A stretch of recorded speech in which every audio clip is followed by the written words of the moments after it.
Assalamualaikum warahmatullahi wabarakatuh. Kami di sini akan menjelaskan tentang pengertian media massa, peran media dalam pemerintah, dan hubungan media massa dan pemerintah. Pengertian media massa. Media massa merupakan sarana menyebarkan informasi kepada masyarakat. Menurut Bungin, media massa diartikan sebagai media komunikasi dan informasi yang melakukan penyebaran informasi secara massal dan dapat diakses oleh masyarakat banyak. Ditinjau dari segi makna, media massa merupakan alat atau sarana untuk menyebarluaskan isi berita, opini, komentar, hiburan, dan lain sebagainya.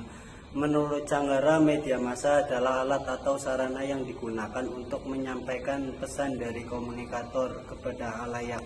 Sedangkan pengertian media massa sendiri alat yang digunakan dalam penyampaian pesan dari sumber kepada khalayak dengan menggunakan alat-alat komunikasi seperti surat, kabar, film, dan radio televisi. Peran media massa. Media mempunyai peran penting dalam menyampaikan kebijakan pemerintah yang didemokrasi bagi masyarakat. Berdasar MCQL, media berproses di dalam ruang publik sesuai dengan preferensi pengguna. Kegiatan utamanya adalah produksi dan penyebaran konten simbolik dan partisipasi yang profesional, prioritas, dan tidak mempunyai nilai minat. Dalam hal ini perlu adalah media yang tidak berpengaruh oleh berbagai kekuatan ekonomi dan sosial dan politik, dengan tetap mengedepankan informasi penonton sejauh mana media Indonesia bisa mengambil tindakan mandiri, bebas dari pengaruh elit di pemerintahan, politis, dan pemilik pers. Media massa memainkan peran penting dalam pengembangan demokrasi di Indonesia. Media massa mempunyai menumbuhkan dan meningkatkan pengetahuan masyarakat mengenai politik, memfasilitasi debat politik berbagai personal penting yang dihadapi bangsa, mengambil peran secara kebijakan dan demokrasi tuntunan. Perubahan mendasar sebagai disampaikan secara luas oleh masyarakat melalui demokrasi ataupun yang lain. Hubungan media massa dan pemerintah. Hubungan antara media massa dengan masyarakat adalah resiprok atau saling mempengaruhi. Negara membuat sebuah sistem media massa, lalu sistem ini akan memodifikasi masyarakat negara tersebut. Karena setiap negara itu berbeda, maka setiap sistem media massa di negara itu pun berbeda pula.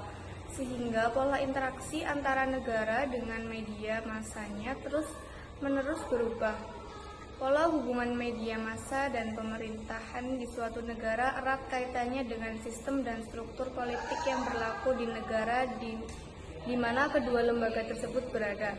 Oleh karenanya dapat dikatakan bahwa suatu sistem media massa akan mencerminkan falsafah politik negara yang bersangkutan. Hal ini dapat dilihat dari dimensi sejarah perkembangan pers atau media massa dunia yang oleh Siebert dan kawan-kawannya dalam buku Four Theories of the Press dibagi menjadi 4 macam teori. Keempat macam teori atau konsep media massa tersebut dapat menggambarkan keadaan masyarakat dan dasar pemikiran yang hidup pada masa itu. Jadi kesimpulannya yaitu hubungan antara media massa dan pemerintah itu sangat erat. Media massa dapat berperan sebagai kontrol terhadap kekuasaan pemerintah. Dalam demokrasi, media massa memiliki peran penting dalam menyampaikan informasi kepada masyarakat dan mempengaruhi opini publik. Media massa juga dapat memfasilitasi debat publik tentang isu-isu penting yang dihadapi oleh pemerintah. Selain itu, media massa juga dapat menjadi alat pengawasan terhadap kebijakan pemerintah dan mempromosikan perubahan yang diinginkan oleh masyarakat. Namun, media massa juga harus tetap menjaga independensinya dan tidak terpengaruh oleh kekuatan ekonomi atau politik. Cukup sekian dari kami. Wassalamualaikum warahmatullahi wabarakatuh.